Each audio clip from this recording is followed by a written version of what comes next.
لے پالک بچوں کا شرعی حکم کیا ہے؟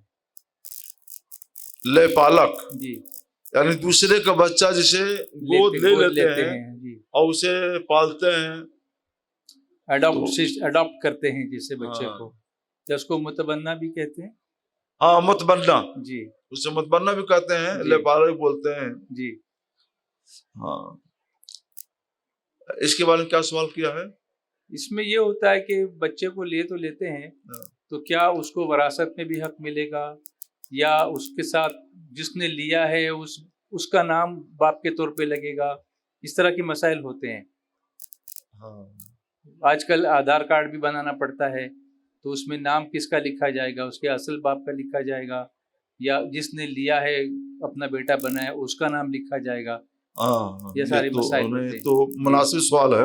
جی اس بارے میں میں حافظ قرآن تو نہیں، قرآن پاک کی یہ آیت کریمہ یاد آتی ہے۔ اللہ تبارک و تعالی ارشاد فرماتا ہے وما جعل ادعیاءکم ابناءکم، اللہ نے تمہارے منہ بولے بیٹوں کو، گود لیے ہوئے بیٹوں کو تمہارا بیٹا نہیں بنایا۔ وما جعل ادعیاءکم ابناءکم، تمہارے منہ بولے بیٹوں کو، لے پالکوں کو تمہارا بیٹا یعنی حقیقی بیٹا، نسبی بیٹا نہیں بنایا۔ ہاں لوگ کہتے تو ہیں بیٹا، یا لڑکی ہے تو بیٹی، تو آگے اللہ تعالیٰ فرماتا ہے ذالکم قولکم بافواہکم، یہ تمہارے اپنے منہ کی بات ہے، تمہارا منہ کہتا ہے بیٹا، لیکن حقیقت میں وہ نسبی بیٹا نہیں۔ وما جعل ادعیاءکم ابناءکم ذالکم قولکم بافواہکم واللہ یقول الحق وہو یہدی السبیل۔ سبحان اللہ، یہ تمہارے اپنے منہ کی بات ہے، اللہ حق بات بیان کرتا ہے اور وہ سیدھی راہ بتاتا ہے۔ جی تو اللہ نے سیدھی راہ بتائی اور حق بات بتائی کہ یہ منہ بولے بیٹے یہ تمہارے اپنے نسبی بیٹے نہیں ہیں، جی یہ تمہارے اپنے منہ کی بات ہے کہ تمہارے منہ اس کو بیٹا بولتے ہیں مگر وہ نسبی بیٹا نہیں ہے۔ جی اور اسی آگے اس میں نہیں دیا ہے، اسی سلسلے بیان میں دیا نہیں، اس کے اندر اسی سلسلے بیان میں اللہ تعالیٰ نے آگے یہ بھی فرمایا ہے ادعوہم لآبائہم هو اقسط عند اللہ۔ یہ سورہ احزاب کی آیت کریمہ ہے جی کہ اللہ تعالیٰ حکم دیتا ہے کہ ان کو ان کے باپوں کی طرف منسوب کر کے پکارو، جی کہ ان کے جو حقیقی باپ ہیں انہی طرف منسوب کر کے ان کو پکارو، یہ اللہ کے نزدیک زیادہ انصاف کی بات ہے۔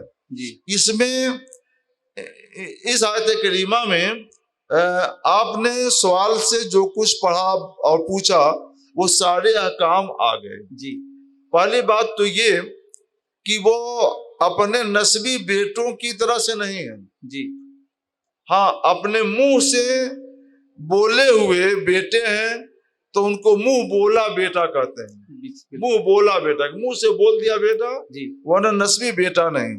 جی جی اچھا تو اب ان کا نام آدھار کارڈ میں اور دوسرے سرکاری اور غیر سرکاری کاغذات میں آئے گا تو ولدیت میں کیا لکھا جائے؟ جی ہاں جی تو اللہ تعالیٰ فرماتا ہے ادعوہم لآبائہم هو اقسط عند اللہ، انہیں ان کے باپوں کی طرف منسوب کرو۔ جی یعنی اگر زید جو منہ بولا بیٹا ہے اس کا باپ حقیقت میں بکر ہے جی تو اس کو زید بن بکر کہیں گے، ہاں اور وہ تربیت میں ہے راشد کے تو زید بن راشد نہیں کہیں گے اچھا بلکہ زید بن بکر کہیں گے۔ جی جو ولدیت کا خانہ ہے تو ولدیت کے خانے میں اس کے حقیقی باپ مثلا بکر کا نام لکھا جائے گا، اصل باپ کا، اصل باپ کا نام لکھا جائے گا۔ جی ہاں اس میں خانے میں ایک لفظ ایک خانہ اور بڑھانا چاہیے، ہاں سرپرست کا، اچھا اچھا اچھا، سرپرست یا مربی، گارجین گارجین، گارجین جی یہ سب رکھنا چاہیے، جی سرپرست، مربی، گارجین یہ آپ رکھ سکتے ہیں۔ تو اس خانے میں یہ منہ بولے باپ کا نام دے سکتے ہیں. جی اس نے تربیت کی ہے اور اس نے نگہداشت کی ہے اور وہی ان کا گارجین اس وقت ہے. جی تو گارجین کے طور پر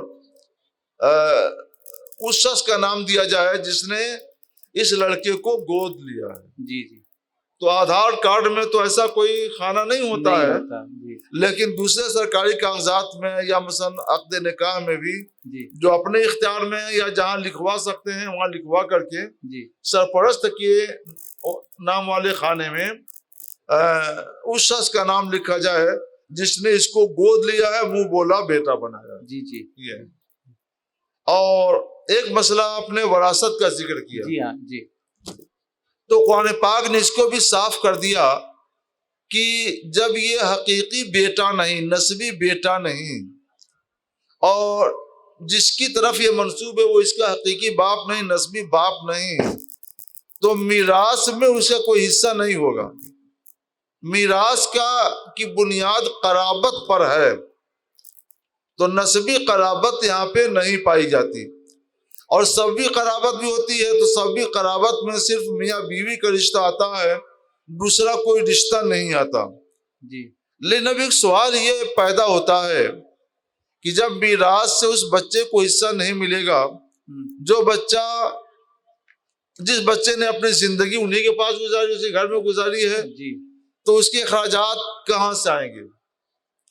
تو اس کا جواب یہ ہے کہ جو اس کا حقیقی باپ ہے، ماں ہے، ان کے ترکے سے اسلام اس کو حصہ دیتا ہے. جی اس میں سے اس کو حصہ دیا جائے. اور اگر یہی بات ہے کہ یہاں سے بھی ملنا چاہیے، تو اسلام نے یہ دروازہ بند نہیں کیا ہے. اسلام کا ضابطہ یہ ہے، طریقہ کار یہ ہے کہ جہاں میراث جاری ہوتی ہے تو وہاں ترکے سے حصہ دیتا ہے، اور جہاں میراث نہیں جاری ہوتی ہے تو وہاں اللہ تبارک و تعالی اس کے لیے ہبہ اور صدقہ و خیرات کا نظام نافذ کرتا ہے. جی یعنی تم نے اس کو پالا ہے، پوسا ہے، محبت سے اپنے پاس رکھا ہے، تو اس کے گزارے کے لیے تمہیں کچھ انتظام کر دینا چاہیے. اور اس کا طریقہ یہ ہے کہ اس کے نام سے کچھ زمین، جائیداد، مکان ہبہ کے طور پر لکھ دیا جائے. جی تو یہ دو نظام شریعت نے دیے، اسلام نے دیے ہیں. ایک نظام زکوٰۃ ہے و صدقات ہے، اور ایک نظام میراث ہے.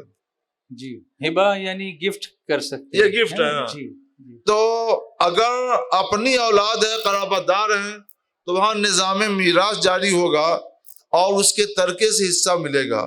اپنی اولاد نہیں ہے تو وہاں پہ نظام زکوٰۃ بھی جاری ہو سکتا ہے اور نظام صدقات و خیرات بھی جاری ہو سکتا ہے. جی کہ اگر اس کے پاس کچھ ہے نہیں تو اس کو زکوٰۃ سے حصہ دے دیا جائے، اور اگر کچھ ہے تو اس کے لیے گفٹ اور ہبہ کے طور پر زمین، جائیداد، مکان وغیرہ دے دیا جائے، اس کی شادی کر دی جائے، اس کے نام نفقے کا مکمل انتظام بندوبست کر دیا. جی اسلام نے کسی کو محروم نہیں رکھا ہے، مگر اسلام یہ بھی نہیں چاہتا ہے کہ جو ترکے کا حقدار نہیں اس کو حقدار بنا دیا جائے. جی اسلام یہ بھی نہیں چاہتا ہے کہ جو ساتھ میں پلا بڑا ہے، شفقت حقدار ہے، اس کو محروم رکھ دیا جائے.